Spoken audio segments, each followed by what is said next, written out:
un santo español, que le pusieron el nombre de Isidro en honor a un santo español también muy famoso, San Isidoro de Sevilla. Sus padres eran campesinos sumamente pobres que ni siquiera pudieron enviar a Isidro a la escuela, pero en casa le enseñaron a tener temor de Dios y el gran amor de caridad hacia el prójimo y enorme aprecio por la oración, la Santa Misa y la comunión. Huérfano y solo en el mundo, cuando llegó a la edad de 10 años, Isidro se empleó como peón de campo ayudando en una finca de un hombre llamado Juan de Vargas en Madrid. Ahí pasó muchos años de su existencia labrando tierras, cultivando y cosechando. Se casó con una sencilla campesina que también llegó a ser santa, llamada Santa María de la Cabeza. Se le llama así Santa María de la Cabeza porque su cabeza es la que se saca en procesiones cuando se hacen también las misas de rogación por las lluvias. Isidro se levantaba muy de madrugada y nunca empezaba su trabajo sin haber asistido antes a la Santa Misa. Varios de sus compañeros muy envidiosos lo acusaron con el patrón de ausentismo y abandono del trabajo. El dueño de la finca en el que trabajaba, el señor Vargas, fue a observar el campo y notó que sí era cierto, que Isidro llegaba más tarde que los otros, pero que mientras Isidro oía misa, un personaje invisible, tal vez un ángel, guiaba a sus bueyes y estos araban juiciosamente como si el propio campesino los estuviera dirigiendo. Los mahometanos se apoderaron de Madrid y de sus alrededores y los buenos católicos tuvieron que salir huyendo. Isidro fue uno de los inmigrantes y sufrió por un buen tiempo lo que es irse a vivir donde nadie lo conoce a uno y donde es muy difícil conseguir empleo y confianza de las gentes. Pero sabía aquello que Dios ha prometido varias veces en la Sagrada Escritura: yo nunca te abandonaré, y confió en Dios y fue ayudado por Dios. Lo que ganaba como jornalero, Isidro lo distribuía en 3 partes. Ojo con esto, para que puedan ustedes, los que nos faltan de dar su cooperación, ¿qué hacía San Isidro Labrador? Dice: Isidro lo que ganaba de la jornada lo dividía en 3 partes. Una para el templo, otra para los pobres y otra para su familia, Santa María de la Cabeza y su hijito. Y hasta para las avecillas tenía su apartado. En pleno invierno, cuando el suelo se cubría de nieve, Isidro esparcía granos de trigo por el camino para que las avecillas tuvieran con qué alimentarse. Un día lo invitaron a un gran almuerzo. Él se llevó a varios mendigos que almorzaron también.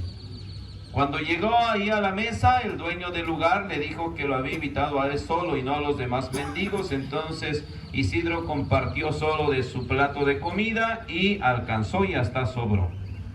Los domingos los distribuía así. También atención para ustedes que a veces dicen que tienen mucho trabajo y hasta domingo trabajan. El domingo se llama así Domingo de Dominus, que significa Señor. El día es Domini, el día del Señor. El domingo es día del Señor. Usted tiene tiempo para trabajar intensamente de lunes a sábado, trabaje todo lo que pueda. Y el domingo dedíqueselo a Dios, por lo menos en su jornada de trabajo, aparte a las 12 del día para venir a misa. Haga el esfuerzo, es algo necesario. Lo vemos en la biografía de Isidro. Los domingos Isidro Labrador lo dividía así: un buen rato en el templo rezando, asistiendo a misa y escuchando la palabra de Dios. Otro buen rato visitando a los pobres y enfermos, y en la tarde saliendo a pasear por los campos con su esposa y su hijito. Dios da tiempo para todo, y como dice la misma Escritura, hay un tiempo también para todo. Ojalá y podamos, dentro de nuestras actividades ordinarias, dentro de nuestras actividades diarias, poner también asistencia a la hora santa los jueves, que ya sabemos que es un horario fijo. A los rosarios hoy 6 de la tarde en el mes de mayo, los rosarios 6 de la tarde o 5 de la tarde en junio al Sagrado Corazón de Jesús. En el mes de julio la oración a la Virgen del Carmen. Ojalá y podamos, como ya tener nuestros horarios y acomodar nuestro día. En los días domingos, obviamente la misa a las 12.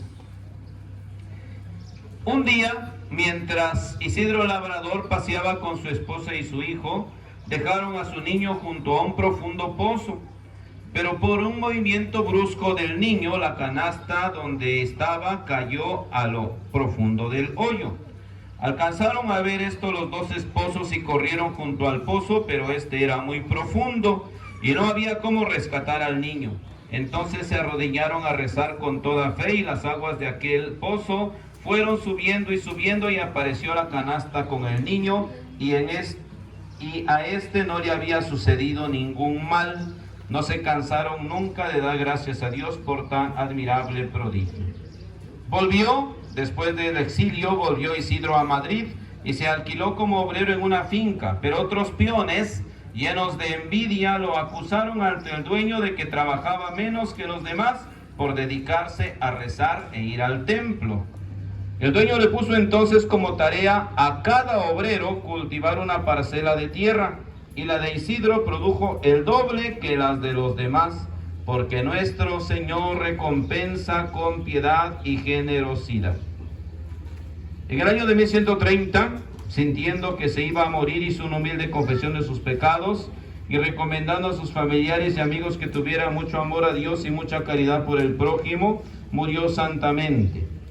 A los 43 años de edad, de haber sido sepultado en 1163, sacaron del sepulcro su cadáver y estaba incorrupto, como si estuviera recién muerto. Las gentes consideraron esto como un milagro. Poco después, el rey Felipe III se hallaba gravísimamente enfermo y los médicos dijeron que moriría de aquella enfermedad. Entonces sacaron los restos de San Isidro del templo, a donde habían sido llevados cuando los trasladaron del cementerio. Y tan pronto como los restos salieron del templo, al rey se le fue la fiebre y al llegar junto a él los restos del santo, se le fue completo la enfermedad. A causa de esto, el rey intercedió ante el sumo pontífice para que declarara santo al humilde labrador y por este y otros muchos milagros fue canonizado en el año de 1622 junto con Santa Teresa, San Ignacio, San Francisco Javier y San Felipe Neri. San Isidro Labrador, San Isidro bendito, ruega por nuestros campos, por nuestros agricultores y intercede ante Dios para que nos envíe pronto las lluvias. Hermanos devotos de San Isidro Labrador, hermanos campesinos, hermanos agricultores, creo tener como modelo a San Isidro Labrador, su vida sencilla, su vida de hombre de campo. No está peleado el ser hombre de campo con ser un hombre con una fe intensa. El hombre de campo sabe leer los signos de los tiempos, sabe cuándo llueve, sabe cuándo va a ser calor, sabe cuándo debe sembrar. El hombre de campo es muy inteligente. Entonces la inteligencia para nada está peleada con la cuestión de fe. Felicidades en su día, que de este año sea de cosechas fructíferas. El año pasado estuvo bastante crítico, no queremos otro año igual, por eso hay que rezar, hay que pedir a Dios, no nos olvidemos